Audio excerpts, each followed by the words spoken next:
جہاں سمجھا جائے کہ یہ ایک سنجیدہ آفر ہے وہ کرنی چاہیے، اور پھر اس آفر کے ساتھ ساتھ جو عملی تقاضے ہیں وہ پورے کرنے چاہیے، رابطہ کریں۔ اس وقت دیکھیں نا، باقی تو 10 11 12 جماعتیں ساری کی ساری شامل ہیں حکومت میں۔ باہر صرف جو بڑی پارلیمانی پارٹی ہے تحریک انصاف، وہ باہر ہے، یا ایک دو چھوٹی جماعتیں ان سے باہر ہیں، باقی تو سب وہ شریک اقتدار ہیں۔ تو ظاہر بات ہے کہ اگر ایک ڈائلاگ کرنا ہے، باقی سٹیک ہولڈر بھی آپ ریاست کے شامل کرنا چاہتے ہیں، لیکن اس بڑی پارٹی کو اگنور کر کے آپ نہیں کر سکتے۔ لیکن میرے خیال ہے شاہ صاحب سے یہ پوچھتے ہیں کہ اگر یہ سیریس آفر ہو اور آپ کو باقاعدہ وزیر اعظم کی طرف سے یہ کہا جائے کہ آپ ہمارے ساتھ بیٹھیں، ڈائلاگ کریں اور ٹی آرز طے کریں، تو شاہ صاحب پھر آپ تیار ہوں گے؟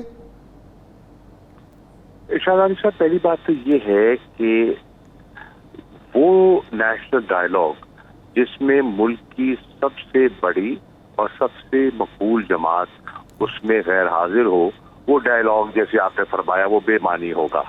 باقی تو سبھی جماعتیں جو ہیں وہ حکومت کا حصہ بن چکی ہیں، تو وہ تو روز ملتے ہیں، کابینہ میں بھی ملتے ہیں، ایوان میں بھی ملتے ہیں، ہم ایوان میں بھی موجود نہیں ہیں، تو ڈائلاگ کس سے کریں گے؟ پہلی تو چیز ہے کہ وہ ڈائلاگ جس میں پی ٹی آئی شریک نہیں ہے وہ بے معنی ہوگا، نمبر ایک۔ Number do, P T I سے اگر ڈائلاگ کرتا ہے تو کس چیز پر کرتا ہے؟ ہمیں یہ بھی معلوم ہو نا، یہ تو ایک جنرل سٹیٹمنٹ آ گیا ڈائلاگ۔ نیشنل ڈائلاگ کس چیز پر؟ نیشنل ڈائلاگ الیکشنز پر، شفاف الیکشنز پر، دھاندلی کو رکوانے کے لیے، ملک کی معیشت جو دن بدن جو ہے وہ ٹینک کر رہی ہے اور حالات بگڑتے جا رہے ہیں، اس پر کوئی گفتگو کرنے کے لیے جو اس وقت جو اداروں میں مداخلت ہو رہی ہے، جو آپ دیکھ رہے ہیں کہ الیکشن کمیشن ہے وہ یک طرفہ ہے، وہ پاکٹ جو ہے نا لیڈر آف دی اپوزیشن اور لیڈر آف دی ہاؤس، ان کی ملی بھگت سے بن گیا ہے۔ اب اس الیکشن کمیشن کی کیا حیثیت ہوگی، کیا وقت ہوگی جس میں میننگ فل کنسلٹیشن نہیں ہوئی؟ اب راجہ ریاض صاحب جنہوں نے نون کے ٹکٹ پہ الیکشن لڑنا ہے، اس سے نون کے سربراہ صدر جو ہیں وہ مشاورت کر رہے ہیں، یہ تو مذاق ہو گیا، ٹھیک ہے نا جی۔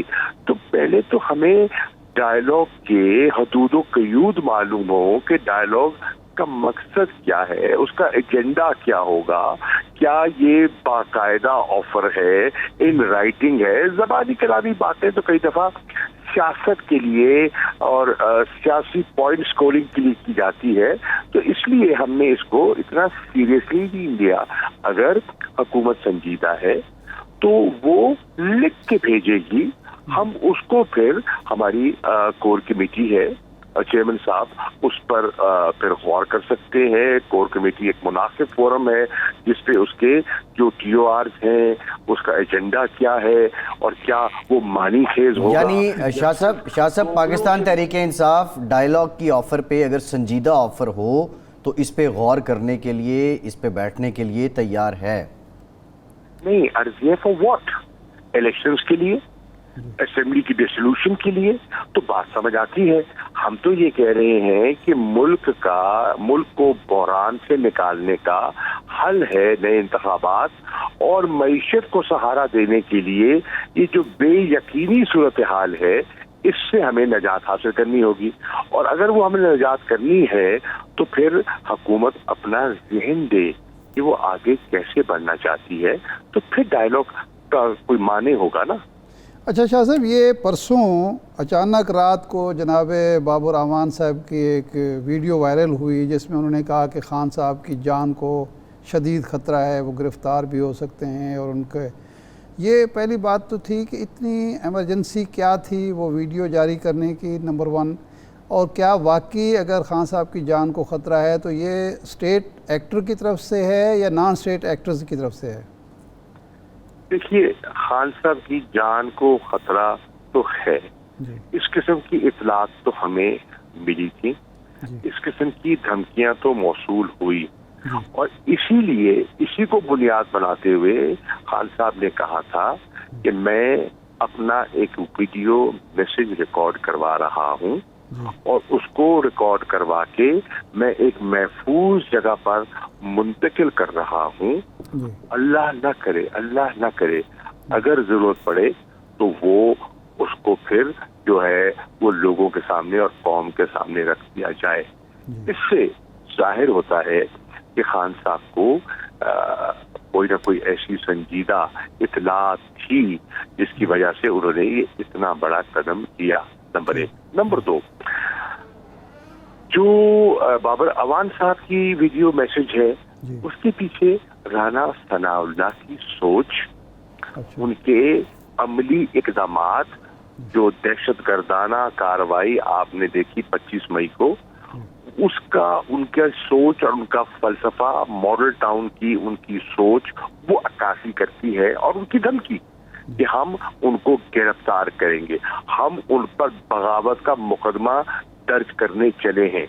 تو ان چیزوں کو سامنے رکھتے ہوئے خدشات لاحق ہوئے اور بالکل ایک پارٹی میں جب کارکنوں نے سنا تو ایک تشویش کی لہر دوڑی اور پھر بہت سے کارکنان بنی گالہ کی طرف بھی انہیں رجوع کیا اور وہاں کیمپ لگائے, اور پھر جنہوں نے کیمپ لگانے کے لیے تمبو فراہم کیے گئے ان کو ٹریس کیا گیا, ان کو دھمکیاں دی گئیں.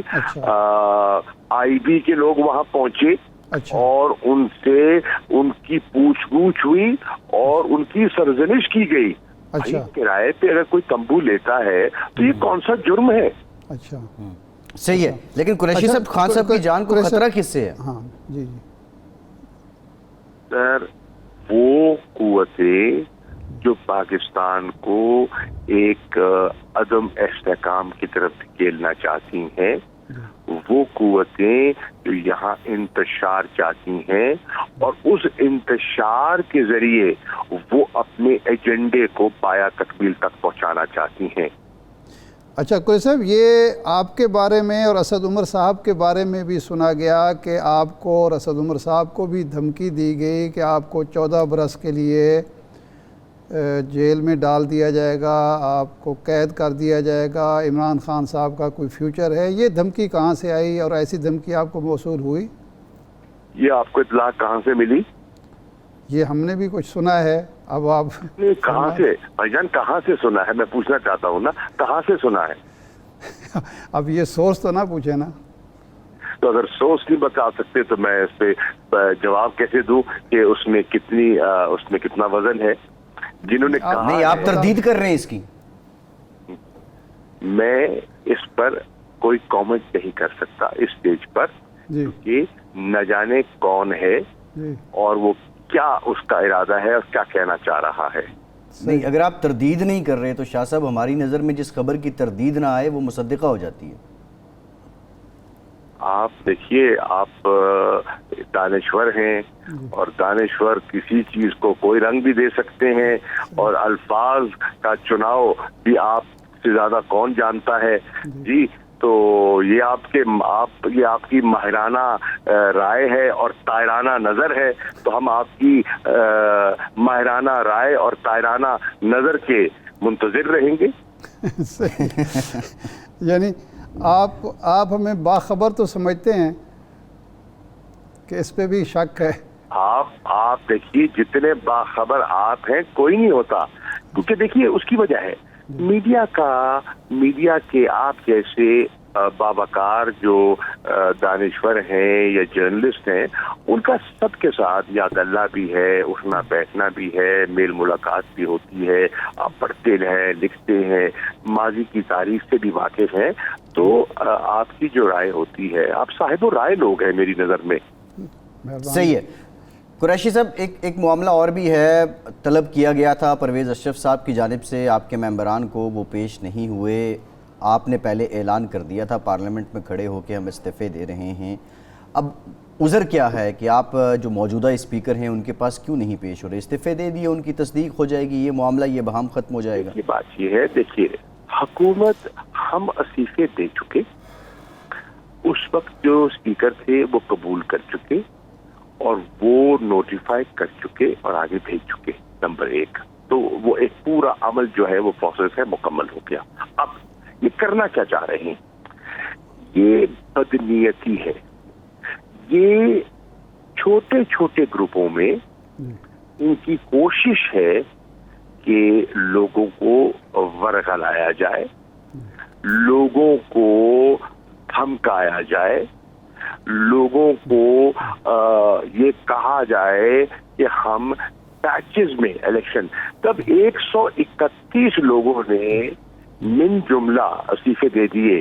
یہ جو آج ٹیلی ویژن پہ آپ خبر سنتے ہیں کہ شاہ محمود قریشی کے حلقے کا، فواد چودھری کے حلقے کا، شرین مزاری کو جو ہے وہ ڈی سیٹ کیا جائے گا، کیوں بھائی؟ اگر ڈی سیٹ ہونا ہے تو سب نے ہونا ہے، اور اگر ضمنی الیکشن ہونے ہیں تو سب کے ہونے ہیں۔ یہ پک اینڈ چوز، یہ جو چیری پکنگ ہو رہی ہے، اس کا مقصد کیا ہے؟ کہ آپ ٹارگٹ کرنا چاہتے ہیں چند حلقوں کو اور من پسند نتائج حاصل کرنا چاہتے ہیں، یہی دکھائی دے رہا ہے نا۔ آپ میسج دینا چاہتے ہیں، آپ دھمکانا چاہتے ہیں ہمارے ممبران کو، یہی میسج ہے نا۔ شاہ صاحب، یہ اب ضمنی الیکشن ہونے والے ہیں پنجاب میں 17 جولائی کو، تو آپ کے میرے خیال آپ ٹکٹس بھی الاٹ کر رہے ہیں، الیکشن لڑنا چاہتے ہیں۔ خان صاحب کو اگر گرفتار کر لیا جاتا ہے تو آپ سمجھتے ہیں کہ اس کے ضمنی الیکشنز پر اور اس کی کمپین پر اثرات مرتب ہوں گے یا حکومت یہ کام نہیں کر پائے گی؟ شاہد عارف صاحب، پہلی بات تو یہ ہے کہ ایک سیاسی حکومت اس سے بڑی حماقت نہیں کرتی اور نہ کرنی چاہیے۔ ہم بھی حکومت میں رہے ہیں، کوئی سیاسی قیدی نہیں رکھا ہم نے۔ 3 سال 7 ماہ ہماری حکومت تھی، بتائیے کسی کو سیاسی قید میں ڈالا گیا ہو؟ ایک کیس بھی آپ کو نہیں ملے گا۔ اب یہ خان صاحب کو جو گرفتار کرنا چاہتے ہیں، کیوں اتنے خائف کیوں ہے خان صاحب سے؟